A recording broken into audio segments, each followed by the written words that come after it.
नमस्कार दोस्तों आज हम समझेंगे दी $100 स्टार्टअप समरी हिंदी में। दोस्तों इस किताब को लिखा गया है क्रिस गिलब्यू के द्वारा। सबसे पहला हमें पता चलता है इस चैप्टर से, इस किताब से, वो है रेनेसेंस। रेनेसेंस मतलब यूरोप में डार्क एजेस की शुरुआत हुई थी, तो उसमें यूरोप में आर्ट और कल्चर दोनों में गिरावट बहुत जल्दी आ गई, जिसके तहत क्या हुआ, वहाँ पर जो विकास थे वो धीरे धीरे कम होते चले गए।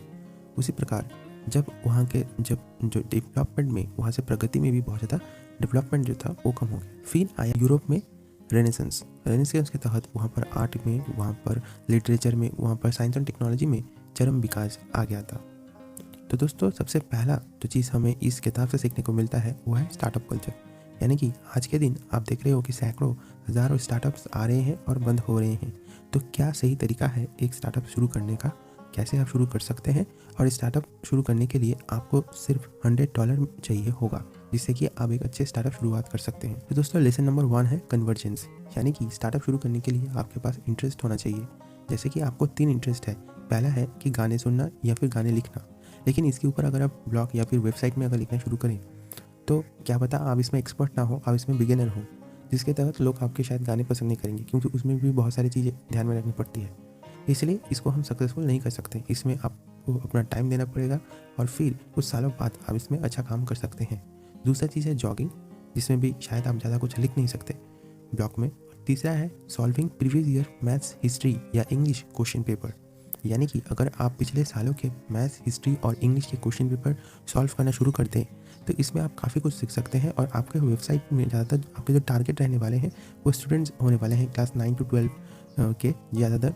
और इसमें अगर आप हर बोर्ड यानी कि CBSE, ICSE या फिर आपके जो स्टेट्स जो बोर्ड्स होती हैं, स्टेट्स जो बोर्ड है उसमें जो भी सिलेबस रहता है वो सब भी आप सॉल्व करना शुरू करते हैं वहाँ के क्वेश्चन पेपर्स, तो आप देखेंगे कि अच्छा खासा आप ट्रैफिक आ रहा है आपके ब्लॉग में और इससे भी आप मोनेटाइज कर सकते हैं। तो दोस्तों लेसन नंबर 2 है skill based startup. Skill based startup यानी कि आपका जो भी प्रोफेशन है, यानी कि जो भी जॉब है आपका, उसके ऊपर ही आप ब्लॉग बना सकते हैं। जैसे कि अगर आप टीचर हैं तो आप जिस सब्जेक्ट को पढ़ाते हैं उसके ऊपर ब्लॉग लिखिए, क्योंकि स्वाभाविक सी बात है, अगर आप टीचर हैं तो आपको उस सब्जेक्ट के बारे में जानकारी तो रहेगा ही, तो इससे आप अच्छे खासे लिख सकते हैं। अगर आप गार्डनर हैं तो आप गार्डनिंग के बारे में ब्लॉग लिख सकते हैं। एक वेबसाइट बनाना ज़्यादा कठिन नहीं है, आप किसी को भी हायर कर सकते हैं, आप फाइवर में जाकर किसी को भी हायर कर सकते हैं। फाइवर एक अच्छा वेबसाइट है जहाँ पर आप लोगों को मतलब थोड़ा बहुत पैसे देकर उनसे बनवा सकते हैं वेबसाइट, या फिर दूसरे भी बहुत सारे वेबसाइट्स अवेलेबल हैं मार्केट में। तो दोस्तों अगर आप गार्डनर हैं और गार्डनिंग लोगों को बता सकते हैं या पौधे के बारे में बता सकते हैं कि कैसे एक पौधे को अच्छा खासा सप्लीमेंट्स देकर उसको ग्रो किया जाए, ठीक है, तो ये सब लोग सर्च करते हैं और लोगों को भी ये पसंद है। लेसन नंबर 3 है द मैजिक फार्मूला। यानी कि स्टार्टअप शुरू करने के पहले आपको 3 चीज़ें जहन में रखनी है। पहला है प्रोडक्ट, दूसरा है वेबसाइट मोनेटाइजेशन और तीसरा है कस्टमर। यानी कि आप किसके ऊपर प्रोडक्ट बनाना चाहते हैं वो आपको सोच लेना है पहले से ही। आपको क्लैरिटी होना चाहिए कि मुझे यह प्रोडक्ट बनाना है। दूसरा है जब आप इस प्रोडक्ट को, यानी कि जो आपका जो ब्लॉग है जब आप बनवा लेते हैं तो उसको आपको मोनेटाइज करना है। बहुत सारे वेबसाइट, बहुत सारे जो एप्लीकेशंस है वो आप यूज़ कर सकते हैं, जैसे पेपल वगैरह भी आप यूज़ कर सकते हैं। और तीसरा है आपका कस्टमर। आपको ये भी क्लैरिटी होनी चाहिए कि आपकी जो कस्टमर क्या है, किस कस्टमर को आप टारगेट कर रहे हैं। अगर आप गार्डनिंग करते हैं, गार्डनर है, तो इसके लिए आपका एक सेपरेट ऑडियंस बेस है। वही दूसरी प्रकार आपका अगर टीचर है और सब्जेक्ट के बारे में लिखते हैं, फिर प्रीवियस ईयर क्वेश्चन सॉल्व करते हैं, तो उसी प्रकार आपका जो टारगेट ऑडियंस है वो दूसरा है, वो ज़्यादातर स्टूडेंट्स ही होंगे। लेसन नंबर 4 है हैप्पीनेस इन दी बॉक्स।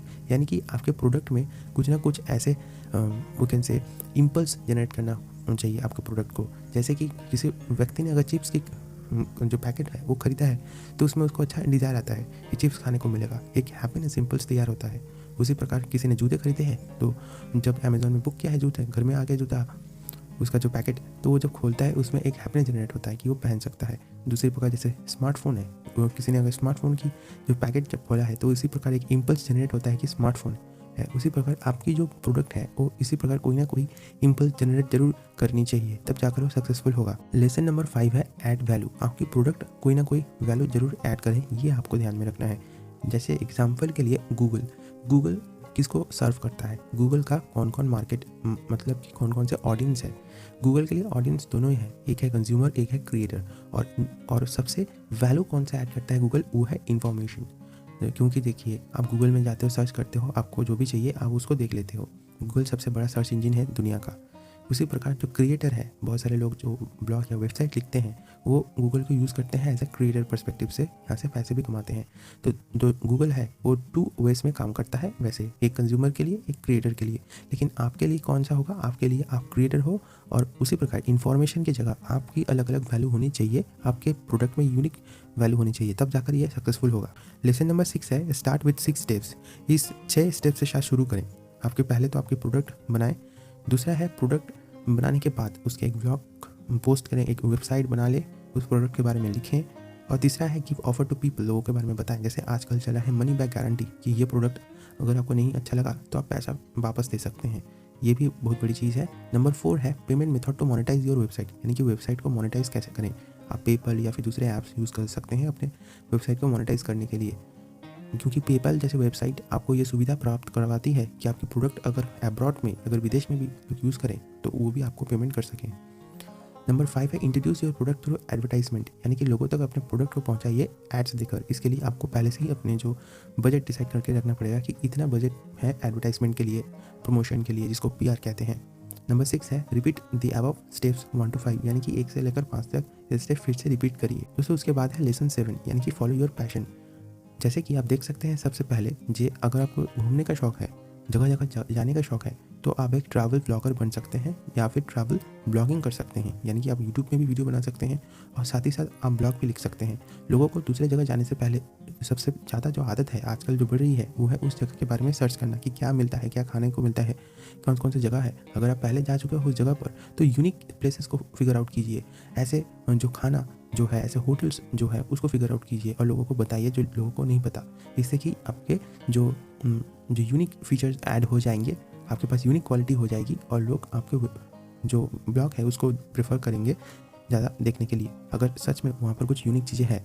दूसरी तरफ अगर आपको क्रिकेट खेलने का बहुत ज़्यादा शौक है, क्रिकेट देखते हो, तो उसके बारे में भी आप अलग अलग जो क्रिकेटर्स हैं उनके बारे में लिख सकते हैं। उसके बाद है दोस्तों lesson number 8 instant consultant business, यानी कि आपकी जो भी प्रोफेशन है, जैसे डॉक्टर, इंजीनियर, लॉयर या फिर आप कोई भी हो, आप उसके बारे में लिख सकते हो ब्लॉग में, क्योंकि आपको उस फील्ड के बारे में नॉलेज है। यानी कि आप फिशरीज में काम करते हो तो वहाँ पर उसके बारे में लिख सकते हो।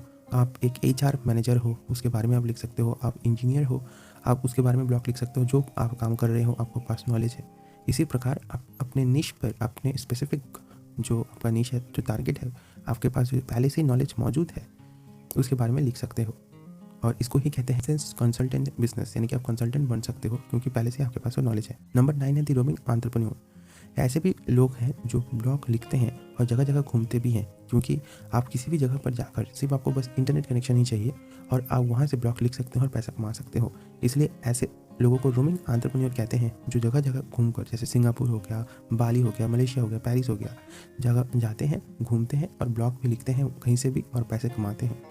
इसके लिए आपको एक जगह ऑफिस में रहकर बनाने की कोई ज़रूरत नहीं। लेसन नंबर 10 है द 1 पेज बिजनेस प्लान, यानी कि आपका जो बिजनेस प्लान होना चाहिए वो 1 पेज का होना चाहिए, क्योंकि बिजनेस प्लान में जैसे कि हमने पहले ही डिस्कस किया है, जैसे प्रोडक्ट कैसे बनाना है, फिर प्रोडक्ट क्या बनाना है, उसके बाद उसको एडवर्टाइज़ करना है, उसको ब्लॉग में लिखना है, ये सब लिखना है आपको। लेकिन ये सक्सेसफुल होगा कि नहीं ये लोगों के ऊपर निर्भर करता है, इसलिए ज़्यादा इसके ऊपर प्लान ना बनाए, बस 1 पेज का ही प्लान बनाए। लेसन नंबर 11 है टेस्ट द मार्केट। अब आपको प्रोडक्ट आपने बना लिया है, अब आपको इसको मार्केट में टेस्ट करना है। मार्केट में टेस्ट करने के लिए सबसे पहला जो चीज़ है वो है your product should solve the problems of people, यानी कि आपकी जो प्रोडक्ट्स होंगी वो लोगों की जो प्रॉब्लम्स है उनको ज़रूर सॉल्व कर रही होगी, तब जाकर ही इसका कोई ना कोई फ्यूचर है, इसका कोई ना कोई भविष्य है और आपके प्रोडक्ट मार्केट में चलेंगे। दूसरा चीज़ है the market of your product should be high, यानी कि आपके प्रोडक्ट की जो मार्केट है वो बड़ी होनी चाहिए, ठीक है। उसकी जो आपको पहले से ही सोचना चाहिए कि मेरी जो टारगेट ऑडियंस है वो ये है और इनका बहुत ज़्यादा ये डिमांड है, उसके ऊपर आपको बनाना चाहिए, ठीक है। जैसे कि अगर आप ट्रैवलर हो, जगह जगह घूमते हो, जैसे कि मैंने कुछ देर पहले ही बताया है, तो आप ट्रैवल ब्लॉग लिख सकते हो जिसका मार्केट ऑडियंस बहुत बड़ा है। नंबर 3 है your product should provide relief to people's pain, यानी कि लोगों की कोई ना कोई प्रॉब्लम अगर सॉल्व होती है, यानी कि उनकी कोई ना कोई कष्ट जरूर सॉल्व हो रही होंगी आपके प्रोडक्ट से, जो भी एक चीज़ है। जैसे कि गूगल है, गूगल से क्या सॉल्व होता है, लोगों की कोई भी चीज़ अगर उनको सर्च करना है तो गूगल पर ही सबसे पहले आते हैं और उसके बारे में लिखते हैं। तो उनकी जो पेन्स है, जो प्रॉब्लम्स है वो सॉल्व होती है किससे, इन्फॉर्मेशन से, क्योंकि उसके लिए तो गूगल पर जाते हैं। उसके बाद नंबर 4 है your product should consist of unique features, आपके प्रोडक्ट में कुछ यूनिक फीचर्स होने चाहिए, कुछ अद्भुत ऐसे अलग होने चाहिए जिससे कि लोग आपके प्रोडक्ट को देखें, एंड नंबर 5 है take feedback from people about your product, यानी कि लोगों से आप फीडबैक लेके आपका प्रोडक्ट कैसा है, क्या क्या इंप्रूवमेंट की ज़रूरत है। जैसे कि नंबर 6 में बताया गया है कि उस फीडबैक के बेसिस पे कि लोगों को अच्छा लगा या बुरा लगा, या फिर क्या क्या इसमें इंप्रूव होना चाहिए, क्या क्या बग्स है जो आपको इसमें डेवलप करना चाहिए, उसके ऊपर अपने प्रोडक्ट को इम्प्रूव करें, उसको विकसित करें। और नंबर 7 है if even now people are not liking your product then make other product. अगर आज के रेट में अगर देखें कि इतना ज़्यादा कंपटीशन है, आप एक प्रोडक्ट लेकर ज़्यादा साल तक बैठ नहीं सकते, आपको कुछ ना कुछ यूनिक सोचना पड़ेगा, आपको फ्यूचरिस्टिक होना पड़ेगा, तब जाकर सक्सेसफुल मिलेंगी। आपको देखना पड़ेगा कि दुनिया किस तरफ आगे बढ़ रहा है, जहाँ पर इंफॉर्मेशन टेक्नोलॉजी, AI और फिर मशीन लर्निंग जैसी चीज़ें आ रही है, वहाँ पर आप एक प्रोडक्ट पर ज़्यादा देर काम नहीं कर सकते। हाँ, अगर लोग इसमें फीडबैक दे रहे हैं तो उसमें इम्प्रूव करिए, अगर लोग बिल्कुल ही मना कर रहे हैं तो आप दूसरे प्रोडक्ट के बारे में सोचिए। तो दोस्तों बस यही था दी $100 स्टार्टअप बाय क्रिस गिलअब्यू इन हिंदी। अगर आपको ये पसंद आया तो think big mindset TV channel को सब्सक्राइब करें, इस वीडियो को लाइक करें, अपने दोस्तों का शेयर करें और आने वाले नए वीडियोज़ के लिए ऐसे ही हमारे साथ जुड़े रहें। Thank you. जय हिंद, जय भारत।